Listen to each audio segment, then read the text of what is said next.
नमस्कार दोस्तों। आज मैं आप लोग के सामने यह बता रहा हूँ कि किस तरह से बिहार में जो हर पंचायत में एक हाई स्कूल का प्रोविज़न किया गया था, जिससे वहाँ के सवर्ण जाति, दबंग लोग, ओबीसी, एससी, एसटी और दलित के जो गांव में स्कूल सैंक्शन हुए, उसके किस तरह से वो लोग हाईजैक करके अपने गांव में ले जा रहे हैं और ले भी गए। मेरे संज्ञान में जो भी हाई स्कूल जो ओबीसी, ईबीसी, एससी, एसटी के गांव में थे और जिसको वो ले कर जाना अपने गांव में चाह रहे थे दबंग और सवर्ण जाति के लोग, उसको मैंने रोका भी और ओबीसी, ईबीसी, एससी, एसटी के गांव में पुनः उसको स्थापित किया। इसके बावजूद एक हाई स्कूल है जो चाकन थाना के 5 बीघा गांव में, यह बिहार के गया जिला में पड़ता है। वो मेरी जानकारी में यह थी कि वह स्कूल 5 बीघा गांव में ही बन गया है और शुरू भी हो गया है। जो गांव ओबीसी, ईबीसी, एससी, एसटी से है और इसके आसपास के गांव में भी सब ओबीसी, ईबीसी, एससी, एसटी के समुदाय ही रहते हैं। और मैं यह सोच रहा था कि वह स्कूल वहाँ चल भी रहा है, लेकिन जब 2 साल पहले खासकर कोविड काल में मुझे यह जानकारी मिली कि इस स्कूल को रसलपुर गांव के दबंगों ने, परशुराम सिंह, नगेंद्र सिंह और विनय सिंह, वहाँ उस जाति के जो एमएलसी थे श्यामा सिंह और तत्कालीन जिलाधिकारी अभिषेक सिंह, जो बहुत भ्रष्ट जिलाधिकारी हैं, जो त्रिपुरा काडर से आए थे, जिन पर बहुत करप्शन का एलिगेशन भी लगा। बहुत आतंकवादियों को उन्होंने गलत तरीके से बंदूक का लाइसेंस भी जारी किया, जो अंततः आईबी के हत्थे चढ़े और वहाँ से उनको भागना पड़ा। और वो कहाँ है मुझे नहीं पता, लेकिन जाते जाते उन्होंने उस स्कूल को रसलपुर गांव में शिफ्ट करवा दिया। तो एक कहावत भी है कि हम तो डूबेंगे ही सनम, तुझे भी डुबा देंगे। जिस तरह जिलाधिकारी अभिषेक सिंह जाते जाते अपने को डुबो दिए, उसी तरह से वो दलित पिछड़ा के गांव के स्कूल को भी दूसरे जगह शिफ्ट करवा दी, जो बहुत ही दुख की बात है। तो इस संदर्भ में कुकुरमुत्ता में ही सूर्यकांत त्रिपाठी नीलालाल में कहा है कि काम तो मुझसे ही सधा है, शेर मुझसे भी गधा है, हम जहाँ भी रहते हैं लगता है मैं ही सब करता हूँ।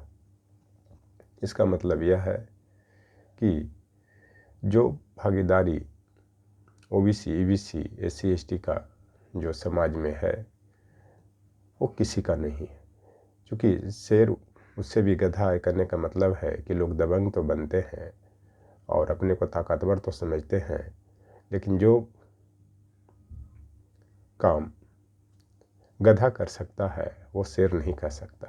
इसी कारण शेर को गधा से भी खराब कहा गया, क्योंकि वह दौर नहीं है जहाँ गधा का मतलब है कि अशिक्षित होना, गरीबी और जहलात से संबंधित है। लेकिन वह समय नहीं है, समय बदल चुका है। अब समय उल्टा हो गया है, क्योंकि सब पढ़ा लिखा लोग हैं और गरीबी भी दूर हो रही है, शिक्षा भी दूर हो रही है। लेकिन इसके बावजूद भी अभी बहुत सा ऐसे क्षेत्र हैं, ऐसे गांव हैं कि जहाँ के लोग अभी पूरी तरह नहीं पढ़े हैं। यहाँ तक कि वो अधिकतम जो उन्होंने डिग्री प्राप्त किया है, जो शिक्षा प्राप्त किया है, वो 5th या 6th क्लास तक ही प्राप्त करते हैं। उसका कारण है कि उनके गांव में ही स्कूल का जो कक्षाएँ लगती हैं, स्कूल में जो कक्षाएँ लगती हैं वो 5वीं क्लास तक लगती है। इस कारण वो वहीं तक ही शिक्षा प्राप्त कर पाते हैं, क्योंकि आसपास के गांव में दबंगों का जो गांव है वहाँ अगर हाई स्कूल की स्थापना कर दी जाती है या मिडिल स्कूल की स्थापना कर दी जाती है तो वहाँ पे उन लोग डर से भी नहीं जाते। और डर भी सही है, क्योंकि उनके गांव में जाने के बाद भी शिक्षा लेने जो जाते हैं उनके जो दबंग जाति के लोग हैं, अपर कास्ट के लोग हैं, उनको प्रताड़ित करते हैं, मारपीट भी करते हैं। तो जब ये लड़कों का ये हाल है कि जब जो ओबीसी, एससी, एसटी या जो पिछड़े या दलित के लड़के हैं, जब दूसरे गांव में जो ऊंच जाति के गांव हैं वहाँ शिक्षा प्राप्त करने से डरते हैं, तो उस गांव के लड़कियों का क्या हाल होगा। तो इसका सबसे बड़ा कारण यही है कि इन लोग जो 5वीं बिघा गाँव के जो हाई स्कूल को जो हाईजैक करने का प्रयास किया है या वहाँ से अपने गांव में स्थानांतरित करने का प्रयास किया है, ये खास करके ये सब चीज़ों को दिखाता है कि जो ओबीसी, ईबीसी, एससी, एसटी के जो लोग हैं उनको अशिक्षित रखो, गरीबी में मरने दो, जहलात में मरने दो, तभी ये इन लोगों पर शोषण कर पाएंगे। लेकिन ओबीसी, ईबीसी, एससी, एसटी में ही अब ऐसे जो पढ़ लिख करके अच्छे पद पे चले गए हैं, अच्छे ब्यूरोक्रेट बन गए हैं, अच्छे लीडर बन गए हैं, उनका प्रयास है कि जो भी स्कूल है, जो खास करके बिहार में जो पंचायत लेवल पर एक हाई स्कूल की जो बात की गई है, उसको जिस गांव में बनाने की बात की गई है वहाँ पे बनाया जाए। और इसी को देखते हुए 5वीं गांव में हाई स्कूल के लिए बिल्डिंग भी बन गया है। इसके बावजूद इस स्कूल का जो शैक्षणिक कार्य है वो अवैध तरीके से, गलत तरीके से जिला अधिकारी के निर्देशानुसार वो रसलपुर गांव में बिना बिल्डिंग को चलाया जा रहा है।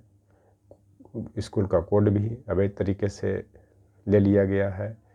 वो जिला अधिकारी का क्या अधिकार है ये तो अब समय ही बताएगा। लेकिन इसके ऊपर भी है चीफ सेक्रेटरी है, एडिशनल एजुकेशन सेक्रेटरी है, और जो भी इस तरह के संस्थाएं हैं, एससी एसटी कमीशन है, human rights, national human rights commission है, स्टेट ह्यूमन राइट्स कमीशन है। जहाँ तक मैंने इस समस्या को पहुँचाया है और इस समस्या का समाधान करने के लिए सभी जो संस्थाएं हैं, सरकारी संस्थाएं हैं, प्रयास कर रहे हैं और उनकी कोशिश है कि यह स्कूल पुनः 5वीं में स्थापित किया जाए। अगर यह देश लाठी से और ताकत से चलता या समाजवादी व्यवस्था से चलता या जमींदारी प्रथा से चलता तो फिर इतना पढ़े लिखे और आज़ाद भारत को आज़ादी मिलने का कोई अर्थ ही नहीं रह जाता। इस कारण मैं सभी जो सही आदमी हैं और ख़ास करके ओबीसी, एससी, एसटी के जो पुरोधा हैं और जो लीडर हैं और जो अच्छे पोस्ट पर ब्यूरोक्रेट बैठे हुए हैं, वो चाहे बिहार के हो चाहे वो देश में कहीं भी हो, इसकी संज्ञान लेने की ज़रूरत है और इस स्कूल को पुनः 5वीं में स्थापित करने की ज़रूरत है। बिल्डिंग तो बन चुका है, वहाँ पे सिर्फ शैक्षणिक कार्य शुरू करवाने की ज़रूरत है। एक तरफ सरकार कहती है कि बिहार सरकार बोलती है कि उसके पास शौचालय बनाने के लिए भी बिल्डिंग नहीं है, लेकिन वही सरकार दूसरे गांव में वह हाई स्कूल के लिए बिल्डिंग कैसे बनवा रही है, जबकि उस पंचायत में 5वीं में एक हाई स्कूल का बिल्डिंग बन चुका। तो भी एक तरह से भ्रष्टाचार को ही उजागर करता है। तो इसके लिए एक कहावत भी है, बिहारी का भी कहावत है कि सतसैया के दोहरे जोर नावक के तीर, देखन में छोट लगे घाव करे गंभीर। इसका मतलब यह होता है कि छोटा व्यक्ति भी, साधारण व्यक्ति भी कभी कभी इतना बड़ा लड़ाई जीत लेता है कि लोग देखते ही रह जाते हैं। तो इसी संदर्भ में इस लड़ाई को कोई छोटा व्यक्ति ही लड़ रहा है और साधारण व्यक्ति लड़ रहा है और दबंगों को और जो सवर्ण जाति के जो लोग ये लोग दबंग हैं रसलपुर गांव के, उनको चुनौती दे रहा है।